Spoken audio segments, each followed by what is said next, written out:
Pasado, am, bueno, yo voy a empezar con dos cosas. Lo primero, la gente que me quiera contar qué es lo que vimos la clase pasada, con gusto le escucho. Y también aquellos que quieran mencionar alguna idea importante o algunas ideas importantes de la lectura. Yo supongo que algunos han hecho. Pueden alzar la mano.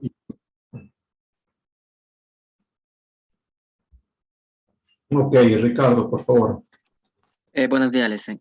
Buen día. Bueno, sobre lo que vamos la clase anterior, pues sobre la historia, en el cual lo que más me interesó fue la categoría del positivismo, en el cual fueron todas las narraciones que estaban basados en escritos. Esto por lo cual nos da un respaldo de lo que existía antes. Eso me interesó demasiado, que era el positivismo. Ok, chévere, gracias, Ricardo. ¿Alguien más?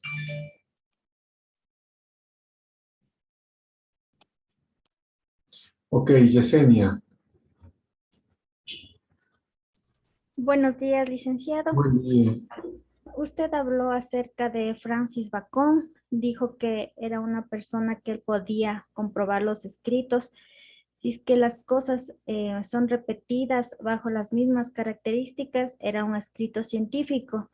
Si no, no era científico. Que la historia no se repite porque forma parte de una agencia y la agencia es un agente y este agente toma decisiones libremente. También dijo acerca de Warner Wallace, que fue un detective que se dedicaba a la historia. Lo primero que hizo fue descubrir los escritos del Nuevo Testamento y pudo comprobar que todo lo que decía era verdad. Y ya que cuando los escritos son verdaderos, no pueden ser iguales, pero le llevan al mismo lugar y eso quiere decir que son verdaderos. Gracias. Ok, Yesenia, muy interesante, gracias. Solo ponle ahí entre paréntesis cuando hablamos de Warner Wallace, que tiene que ver con testimonios personales, ¿no? Entonces, cuando muchos testimonios personales se dan sobre un evento y resulta que todos te cuentan lo mismo desde diferentes perspectivas, pues hay una mayor probabilidad de que eso sea verdad. Ok, gracias, Yesenia. ¿Alguien más estaba alzando la mano?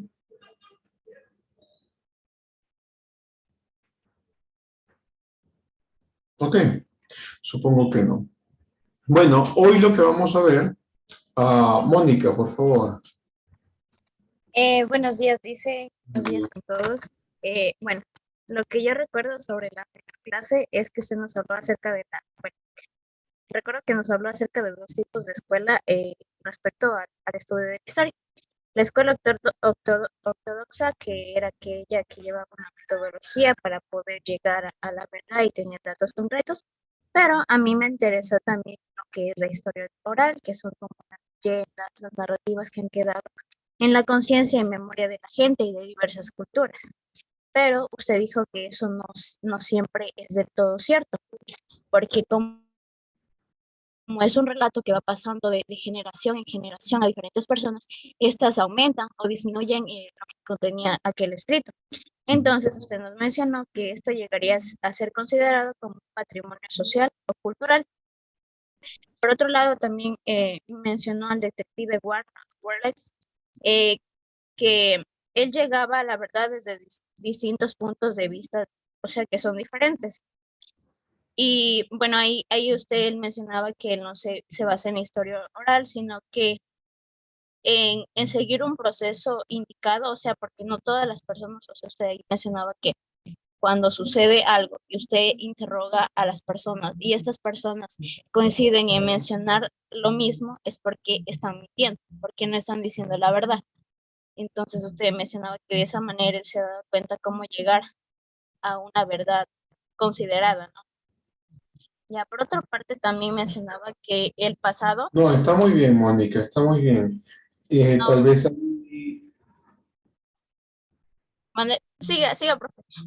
Ok, es que pues se interrumpe a veces, pero bueno, decía, tal vez ahí solo también ponerle entre paréntesis que algunas de estas leyendas, cuando son muy comunes y muy repetitivas y mucha gente lo cree, puede convertirse en un patrimonio cultural.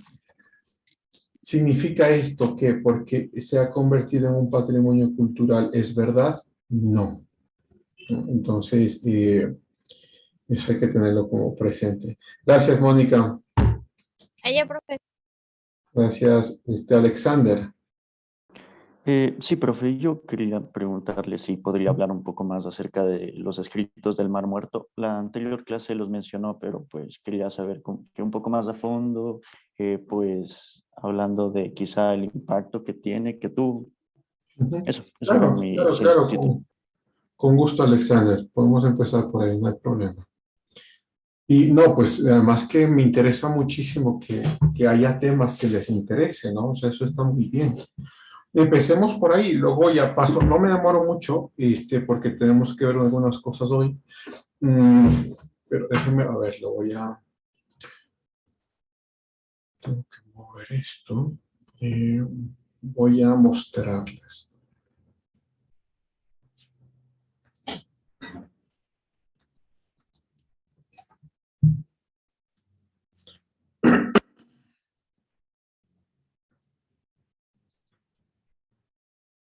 Ok, ojalá se lo esté viendo por allí. Bueno, los rollos del Mar Muerto, a ver, vamos a ver. Hasta más o menos los 50s o 60s, claro, del siglo pasado, del siglo XX, había mucha teoría confusa de lo que, histórica, de lo que pasaba con los escritos bíblicos, ¿no? Entonces empiezan a salir muchos autores, algunos negando de que estos escritos sean reales, otros poniendo en tela de duda algunas cosas y otras afirmándolas, otros llevándolas al gnosticismo, ¿sí? Y demás. Aquí hay, claro, una influencia, me parece a mí, importante de pensadores anteriores, de finales del siglo XIX, que influyen en la academia para lo que luego veremos en el siglo XX, es decir, pensadores como Nietzsche, a ver, lo voy a poner acá, yo supongo que sí lo conocen, pero lo pongo acá, ¿no? Sí, vamos a ver.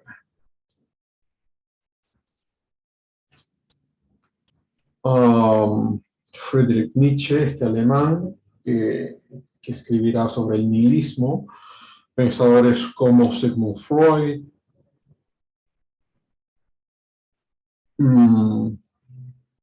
sí, el mismo Marx, que está aquí al ladito, y obviamente también Darwin, sí, Charles Darwin, todos salen como a finales del siglo XIX y casi todos remando a un mismo puerto, pero de diferentes formas.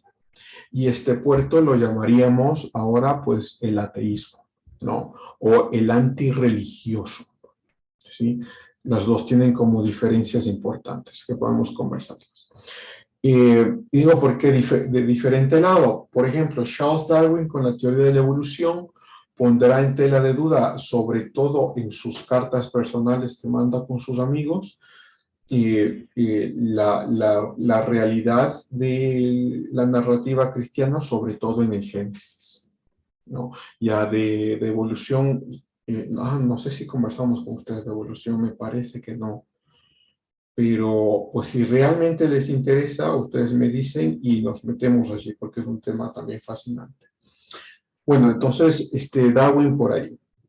Luego, Nietzsche, proponiendo la idea del superhombre, ¿no? Un superhombre que no tenga necesidad de religión y no tenga necesidad de una moralidad religiosa. Nietzsche será conocido por la famosísima frase, a veces es malinterpretado, a ver, porque dicen que Nietzsche ha dicho Dios no existe, no, pero lo que realmente Nietzsche dijo fue, hemos matado a Dios. Entonces empieza a remar por una fuente nihilista, casi al mismo lugar, ¿no? En el caso de Freud, este psicoanalista pues empieza a formular problemas psicológicos que están relacionados directamente con lo que él llamará las pulsiones básicas. ¿Y cuáles son estas pulsiones básicas? El sexo, la muerte, la vida y todo lo relaciona alrededor de esto. Es decir, que ¿por qué te pones zapatos más grandes cuando eres una persona pequeña? Porque tienes una represión sobre el tamaño de tu pene. Que por qué, bueno, ahí está haciendo como un ejemplo lúdico ahí, ¿no? O sea, medio chistoso para que lo puedan entender. Y claro, todo esto va a la parte de sensualidad que luego será adaptado, de hecho, para otros lugares en los 60s, pero que sigue remando al mismo lugar, no ir en contra de la moralidad cristiana. Bueno, todo esto pues influye a los luego historiadores también, y luego vendrán historiadores que empezarán a criticar, como digo, los textos bíblicos, ¿no?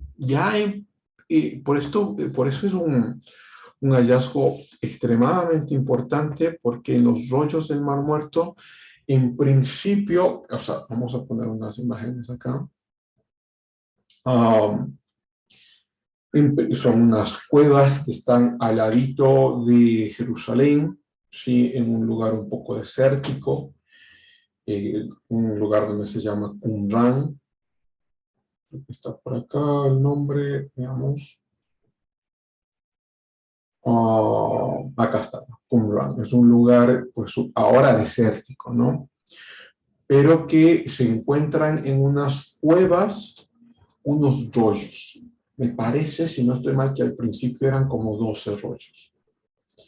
Y abren los rollos y muchos son rollos, o sea, todos, de hecho, o sea, también hay rollos como escritores judíos que tenemos ahora, pero la mayoría, como el 95% de todos los rollos que tenemos hasta ahora, eran de la Biblia, ¿no? Entonces, los primeros rollos que se encuentran son rollos como del libro de Isaías, ¿sí? Rollos como unas partes del libro de Salmos, incluso partes del libro de Jeremías. Y entonces, ¿cómo hacen la datación? Esto es importante porque el carbono 14 te sirve para dataciones que son a largo tiempo. Es decir, con la prueba de carbono 14 hemos hallado que esta piedra viene de, no sé, 14.000 años antes de Cristo. ¿Okay? O sea, para largos periodos de tiempo. Pero cuando no son largos periodos de tiempo, en este caso 2.000 años, porque, bueno, de hecho un poco más de 2.000 años, ya les cuento, la datación no se hace con el carbono 14. La datación se hace a través de técnicas lingüísticas. ¿Cuál es el lenguaje que se utilizaba en el siglo II, en el siglo I, en el siglo cero y en los siglos anteriores? ¿Cuál es la forma de escritura? ¿Qué palabras se repetían en esta cultura? ¿Cuál era la forma de escribir? Pues hay gente experta para estos temas. Entonces, es como nosotros, ¿no? O sea, ustedes no hablan igual que sus papás. Hay términos diferentes, ¿no? Acá ustedes dirán, no sé si digo, pero bueno, diré, acá ustedes dirán, hola, mijín. Sus papás nunca habrían dicho eso, ¿no? Y sus abuelos peor. He escuchado yo también incluso entre hombres que dicen, hola, mija, ¿cómo estás? Sus papás jamás hubiesen dicho eso, ¿no? Sus abuelos ni por idea. Entonces hay formas de lenguaje que son características especiales de un tiempo específico, ¿no? Entonces, cuando hacen la datación de estos rollos, la datación sale más o menos entre el siglo I y el siglo II, la mayoría en el siglo I. ¿Sí? Y luego encuentran manuscritos en griego, encuentran manuscritos en hebreo, porque luego siguen excavando, y luego encuentran manuscritos del Nuevo Testamento, ¿sí? Y se empieza a comparar con lo que tenemos ahora, o lo que teníamos pues en los 60s, ¿no? Con los rollos que se han descubierto, y se los empieza a comparar. Y se descubre, o sea, hay un descubrimiento que me parece que es especialmente importante. Más o menos el 98 punto, ponle ahí 5% de las cosas que teníamos en los 60s eran similares a las cosas que se descubren en los rollos del Mar Muerto. ¿Cuáles son las diferencias? Las diferencias son palabras, porque claro, los escribanos o los copistas, lo que hacían era copiar. Algunos copistas no les parecía que esta palabra era correcta, la tachaban y ponían otra palabra, pero siempre con una nota de pie de página, que diríamos ahora, pero las notas se hacían como al ladito, que se ha puesto esta palabra en vez de esta otra. No cambia la teología, si es que a algunos de ustedes les importa cosas teológicas, a mí sí. No cambia la teología, sino que cambian palabras pequeñas e incluso en algunos casos pequeñas narrativas. Me parece que uno de los casos de esas pequeñas narrativas que cambian, tendré que verlo bien. Déjenme ver si es que lo puedo encontrar acá.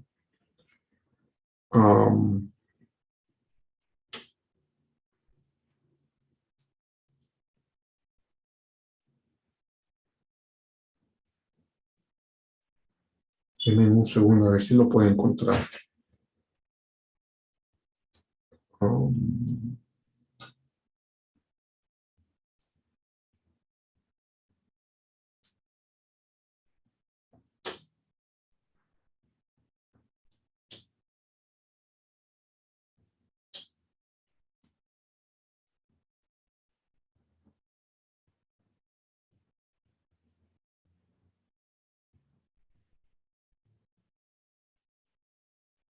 Bueno, me estoy tomando mucho tiempo. Yo lo voy a buscar y seguramente la próxima clase, si me hacen acuerdo, les diré.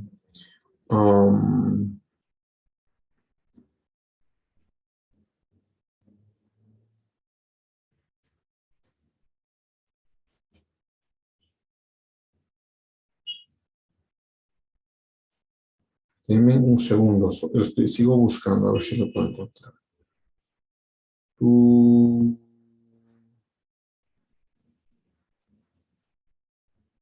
Bueno, tendría que verlo. Aquí me dice Marcos 16:9. Vamos a ver si es verdad.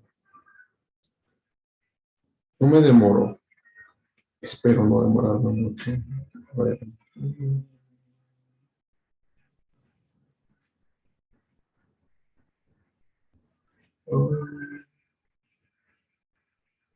Sí, es este, claro.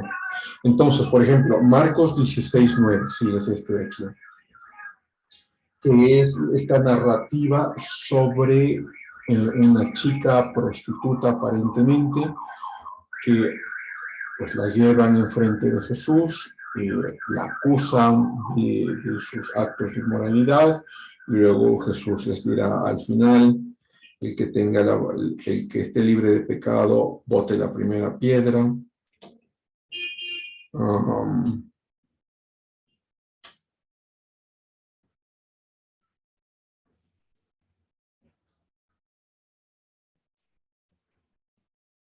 Entonces, toda esta parte de Marcos 16, del 9 hasta, me parece que es el 20, en los escritos del Qumran no aparecen. Sí aparecen en escritos posteriores. Entonces, todavía, por ejemplo, en este caso específico, hay un debate de si es que se encontraba o no en los originales. Bueno, pero ese sería como el caso más grave, tal vez, ¿no? Pero son cuestiones ya las otras,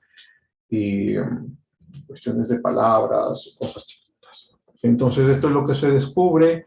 Luego, en el tiempo, o sea, ya estamos en el 2021, casi 2022, se han hecho excavaciones muy profundas y creo que lo había visto por acá, se hallaron que no era simplemente que alguna persona quería pues mantener estos rollos y los pusieron en estas cuevas. No, no, no, sino que era toda una comunidad que vivía en Qumran, que se dedicaban al estudio de la Biblia. Unos teólogos, otros copistas, vivían ahí mismo, cultivaban ahí mismo, ¿sí? Y tenían incluso una biblioteca. A ver, mira acá, nos puede ayudar. Ya cuando hacen las excavaciones se encuentran que hay cabinas que están dedicadas para los copistas, hay cabinas que están dedicadas para bibliotecas, o sea, donde se ponían los manuscritos, cabinas de comedores comunes, ¿sí? Incluso hay una cabina por allí de conversaciones, suponemos que teológicas o debates teológicos.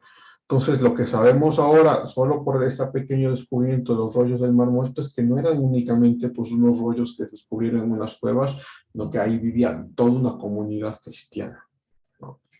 Ok, no me demoro más, me terminaría allí. No sé, Alexander, ¿quisieras ahí hacer alguna pregunta más o está un poco más claro? No, sí quedó un poco más claro, pero de ahí en cambio nos pasaríamos de tiempo porque quería saber como que el impacto que dio a los creyentes y quizá a los que no son creyentes el encontrar todo esto. Bueno, o sea, vamos a ver, de parte de los cristianos, ¿no? Hubo una confirmación de que lo que creían y lo que estaba escrito es lo que se tenía en el mismo tiempo de Jesús. De parte de la historia, se empieza a rever los escritos históricos. Es decir, todos aquellos que negaban que la historia de Jesús era verdad, pues ahora nos encontramos con, y no solo esto, muchísimas otras evidencias de que sí es verdad. Y entonces me parece a mí que el impacto mayoritario, aunque no se sabe mucho de esto, no, o sea, nuestra cultura nos sigue llevando es por otros lugares.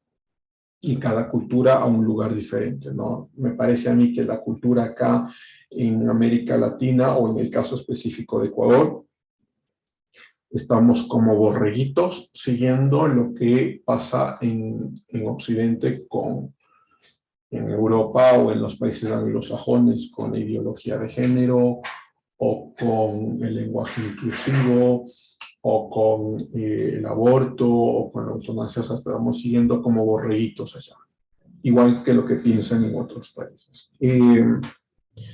Pues creo que América Latina está por ahí, ¿no? O sea, digo, hay cuestiones culturales que son más fuertes que este tipo de descubrimientos. Nos importa mucho más, por ejemplo, la cuestión cultural que tenga que ver con el Inti Raymi, que cuestiones históricas que son realmente importantes.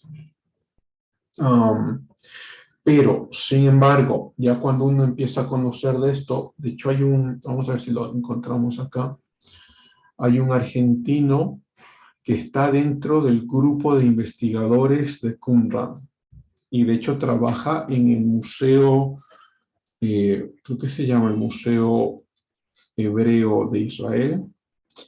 No sé si esto lo encontramos, no recuerdo cómo se llama. Sí, acá está. Adolfo Roitman, es este de aquí. ¿Sí? Es quizá el único latinoamericano o el latinoamericano más importante de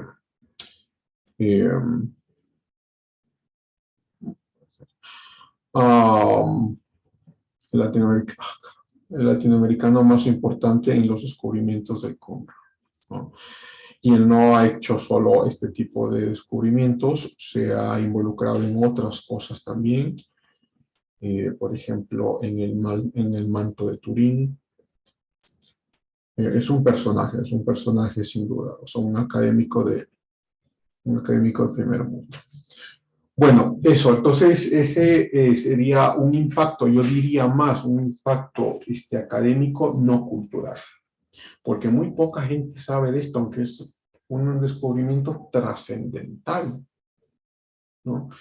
Y digo, muy poca gente sabe esto porque hay cuestiones culturales que, pues, para la cultura o para las mayorías, para las masas son más importantes. Bueno, terminaría allí. No, vamos a ver, Alexander, ¿algo más? ¿Tienes alguna otra duda por allá? No, al momento no. Considero que sí está atendida mi duda. Chévere, Alexander. Me puedes preguntar, ¿no? Si es que tiene, o cualquiera, de hecho, si es que tiene todavía alguna una cuestión sobre este tema antes de salirme de aquí, pues les escucho cualquiera, ¿no? Si es que quiere alguien preguntar, con gusto.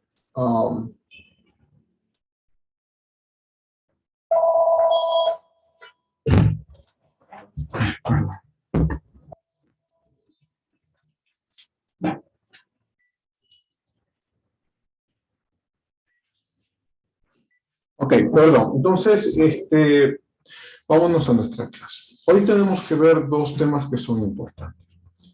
Y si nos alcanza el tiempo, tres. Ok. La palabra historia viene del griego que se llama story. A ver si lo encontramos por acá. Quiero que lo vean exactamente.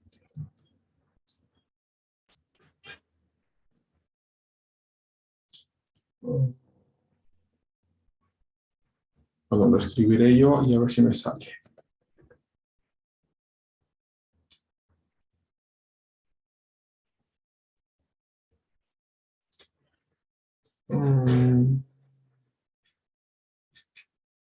Bueno, si no me sale, pues lo escribo yo aparte.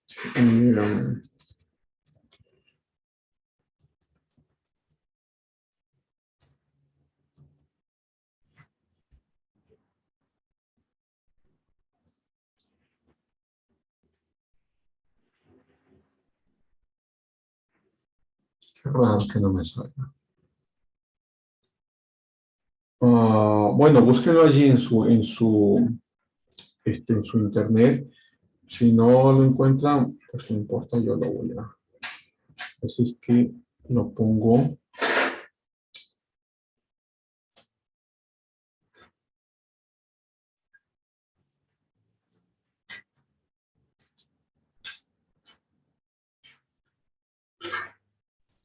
A ver si es que es posible ponerlo en la pizarra.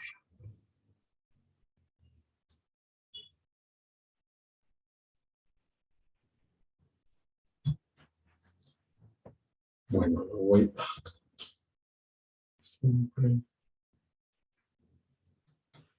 Lo voy a escribir y luego pues intentaremos buscarlo en internet porque es que raro que no lo encontremos. Entonces, ¿cómo se escribe?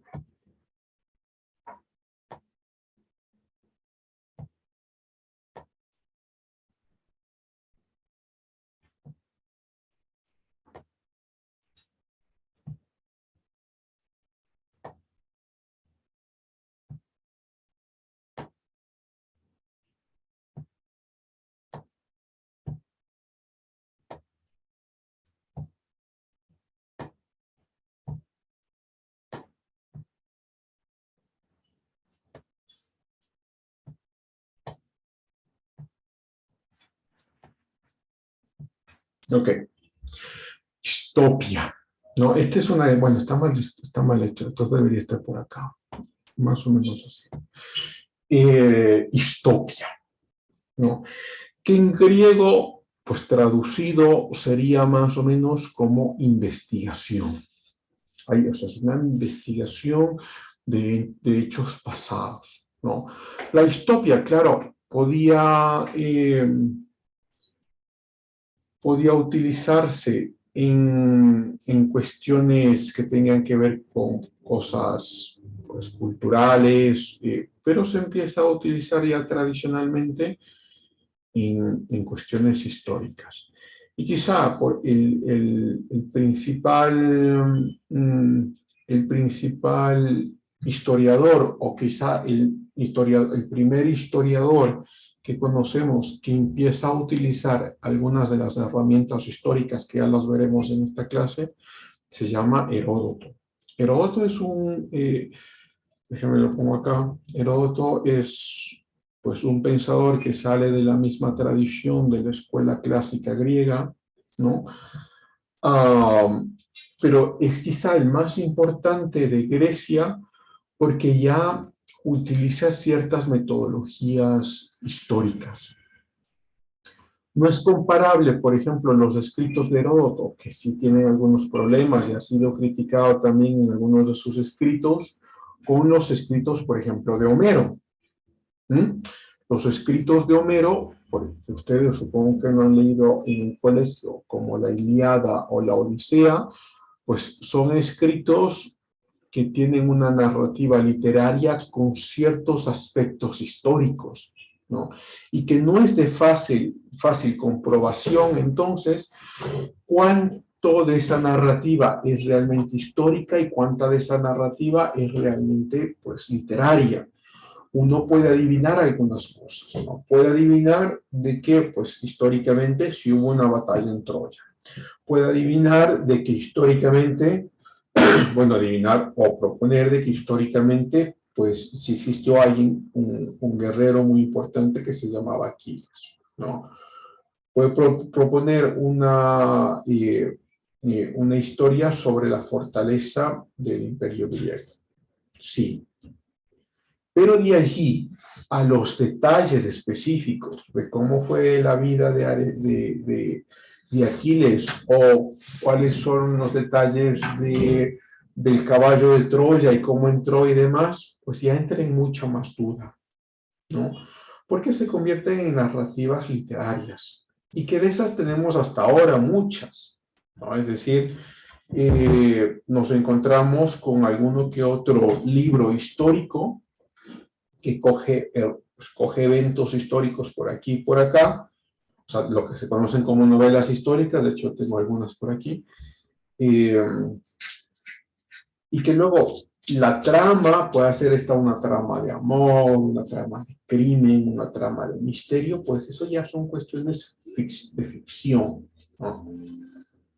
Pero Heródoto, por el otro lado, es el primero que no escribe una historia que esté mezclada la ficción con la historia, sino que ya hace un intento real, un intento plausible, aunque con muchos errores, ¿sí? Pero un intento, pues, muy concreto de escribir una narrativa de lo que significa o lo que estaba pasando en Grecia, ¿no?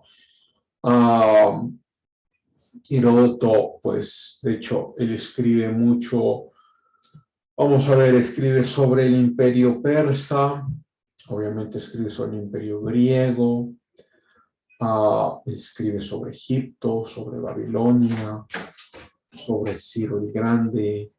O sea, los escritos de Heródoto son pues importantes, ¿sí?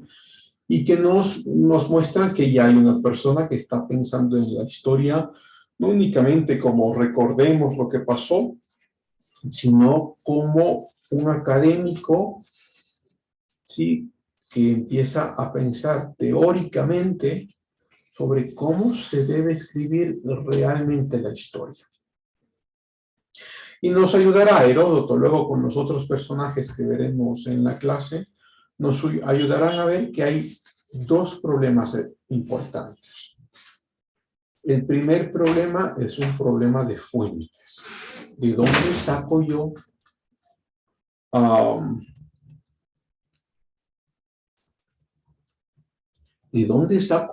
la información que tengo para hacer historia?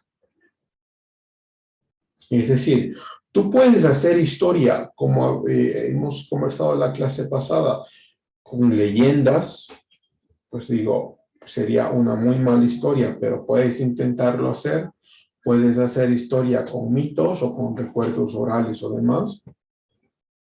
Pero si ya dejas de lado eso, y además aquí pongo quizá, si algunos, no sé si ustedes fueron a algunas de las conferencias en el Congreso, pues nos encontramos que algunas de estas conferencias aplauden las metodologías heterodoxas. Pues yo tengo mucho problema con eso. Porque las metodologías heterodoxas aceptan cualquier cosa. Que mucha gente en Asia Menor pues tiene la idea de un dragón. Uno podría decir, pero es que eso es una barbaridad, no existen dragones, o sea, no hay dónde, ¿cómo lo vemos? ¿Dónde hay vestigios? Sí, pero es un mito histórico, es un mito que tiene esa cultura. Entonces lo propondrán allí como una historia oral de esa cultura. Aunque sabemos a ciencia cierta, pues de que no existe. Pero bueno, dejando eso de un lado, vamos a ver. Entonces tienes un problema real. ¿De dónde sacas las fuentes para hacer historia? Tienes al menos dos tipos de fuentes. Una fuente que se llama la fuente secundaria, que son las investigaciones que ya se han hecho. Te encuentras allí con un libro de Grecia. Entonces empiezas a leer el libro de historia de Grecia y vas a escribir tu propio libro basado en ese libro. Algo como lo que hacían las traducciones de la Biblia antes de los descubrimientos del Qumran. O sea, vas a traducir esto, pero basado, te digo, vas a escribir una historia basada en otro libro de historia. ¿Sí? No es que necesariamente esto esté mal, sino que tiene limitaciones. ¿Y cuáles son las limitaciones? Que estás aceptando. ¿Te quedas sordo? Pues estás aceptando casi inconscientemente y subjetivamente todo lo que este libro te está diciendo. Y luego te encontrarás otros libros y dirás, bueno, pues no es que sea solo uno, encuentro otros. Sí, pero es lo mismo. Es decir, estás aceptando inconscientemente que todo lo que estos libros te están contando es verdad. Si uno quiere aprender de historia y lee libros, está muy bien. Pues es la fuente más recomendable para hacerlo. Pero si uno quiere hacer historia, es decir, escribir historia, convertirte en un historiador, ahí hay como dos diferenciaciones importantes. Aquellos a quienes les fascina la historia y aquellos que son historiadores. Los dos son importantes, cada uno en su propia área. Aquellos que les fascina la historia es los que se comen todos los libros de historia que hay y te cuentan qué es lo que hay, qué es lo que ha pasado. ¿Cuáles son los historiadores? Los historiadores conocen las fuentes secundarias, pero no se llevan como absolutos, sino que pasan las fuentes secundarias y se van a lo que se llama las fuentes primarias. Es decir, ¿dónde está la real evidencia de este evento? Vamos a suponer, tú te has encontrado allí con un libro te has encontrado allí con un libro que te dice, lo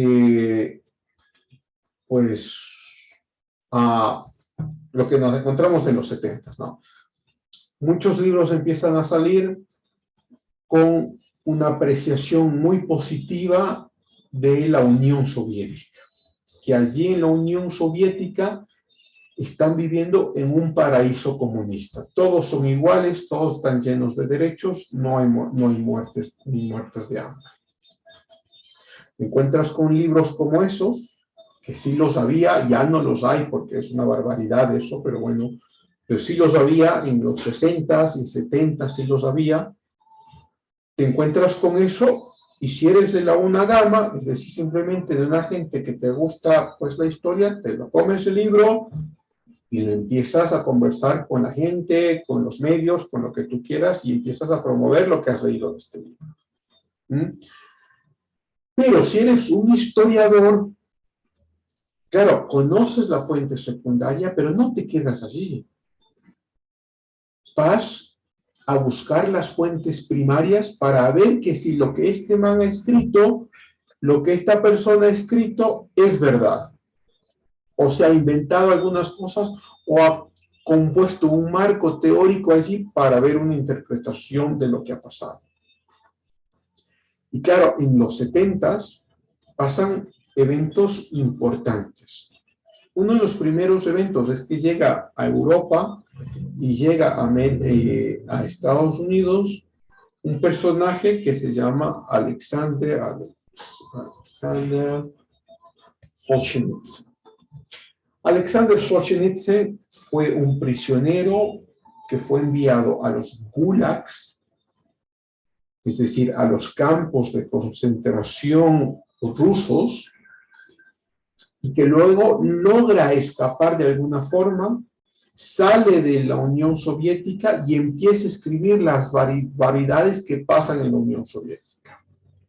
Todas las muertes, no solo por ejecuciones, sino las muertes de hambre que había, que lo último que hay allá es igualdad, sino que hay muchos pobres y unos pocos ricos, y los ricos siempre están junto al gobierno, ¿sí? Y luego también empieza a escribir sobre los campos de concentración que eran tan bárbaros y tan crueles como los campos de concentración del régimen nazi.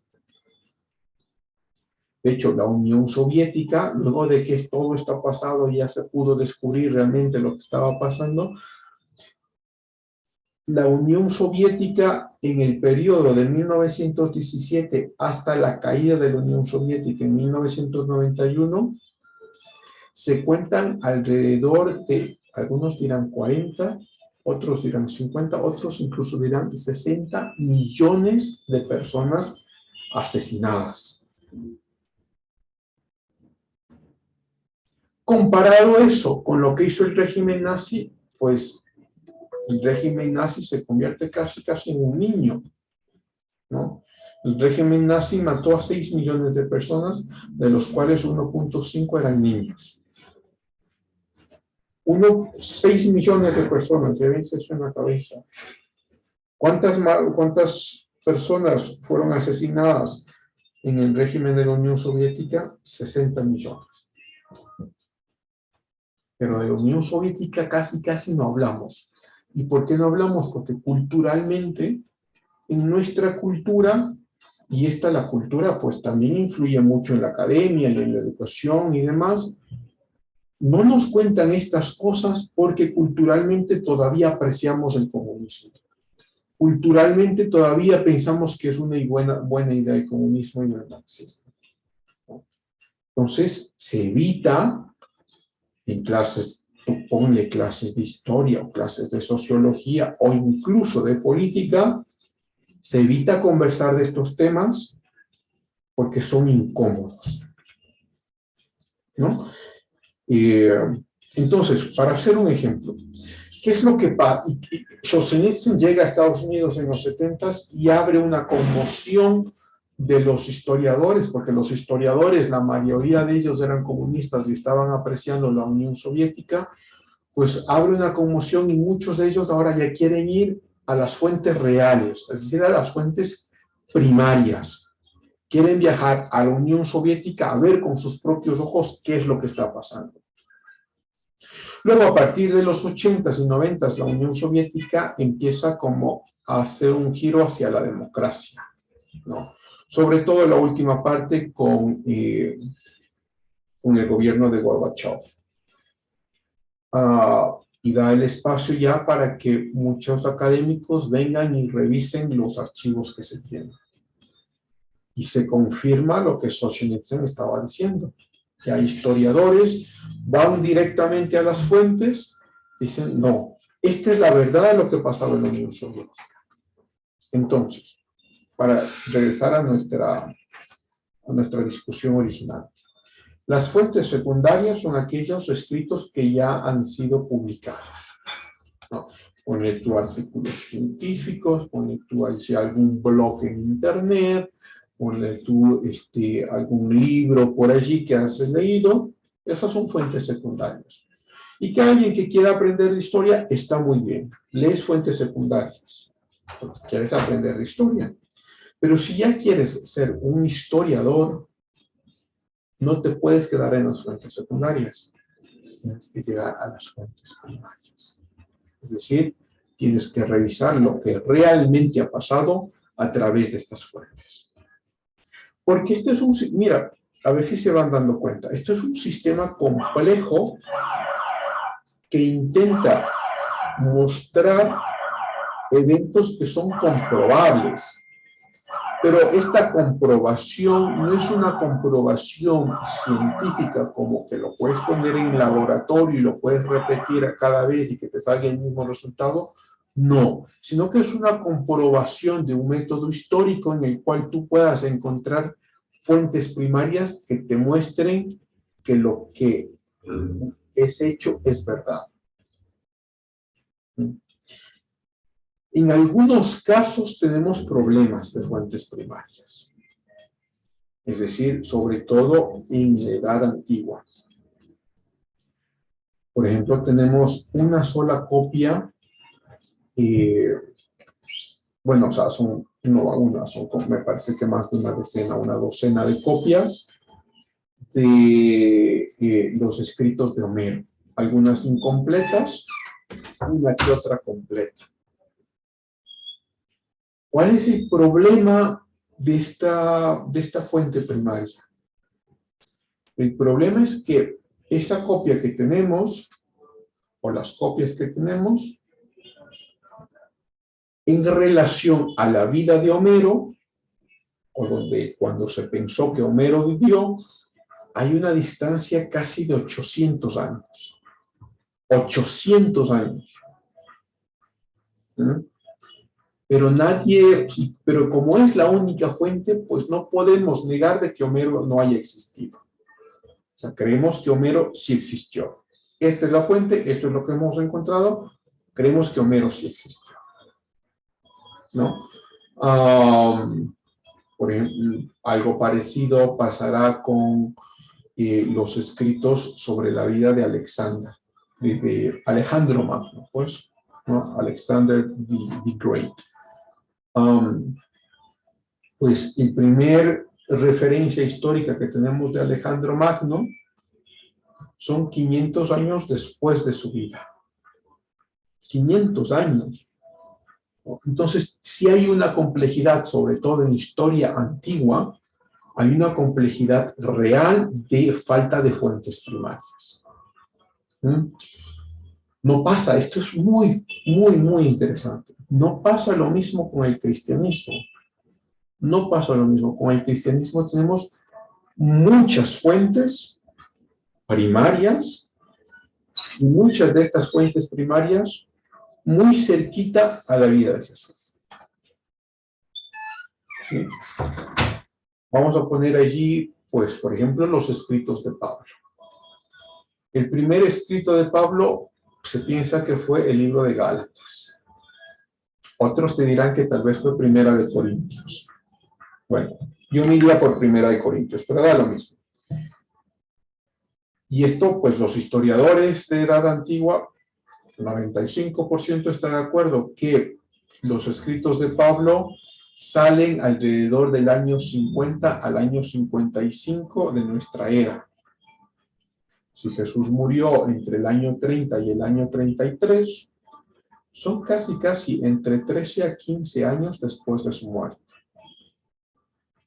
Eso es espectacular, realmente espectacular, porque comparado con los otros eventos históricos que tenemos de la Edad Antigua, con estos cientos de años de diferencia, es espectacular que nos encontremos con un escrito que tiene apenas 15 años de diferencia con el suceso.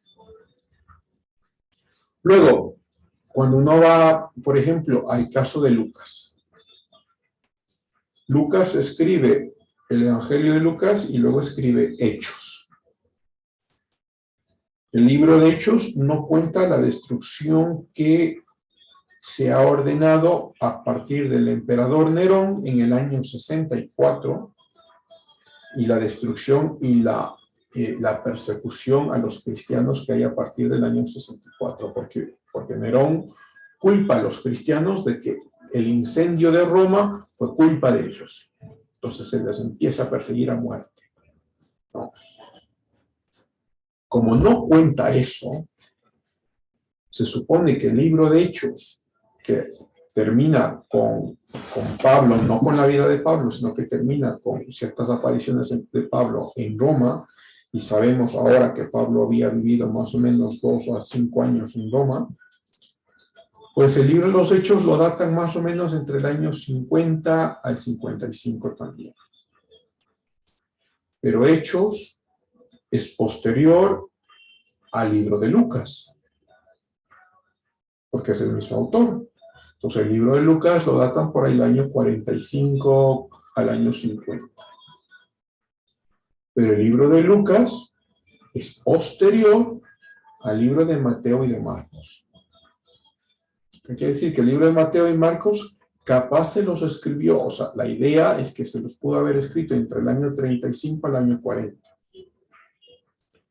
Si coges el año 40, por ejemplo, y datas por allí entre el año 30 y 33, la muerte de Jesús, son 10 años de diferencia. Eso es espectacular, realmente espectacular para la edad antigua. Pero bueno, entonces, ¿por qué si nos hace muy interesante haber visto los escritos del Qumran? Porque los escritos del Qumran la mayoría de ellos son del primer siglo. Es decir, ya tenemos fuentes reales y abundantes en este caso de los escritos del Nuevo y del Antiguo Testamento que se tenían en el primer siglo de nuestra era. Es decir, desde el año 1 hasta el año 99. Ok. ¿Hay alguna pregunta? Porque ya me estoy pasando el tiempo y tengo que ir a mi reunión, pero nos podemos quedar ahí. ¿Tienen alguna duda? ¿O algún comentario?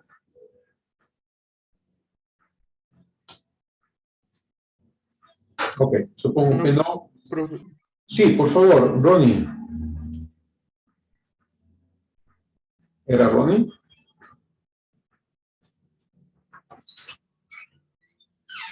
¿O estoy mal?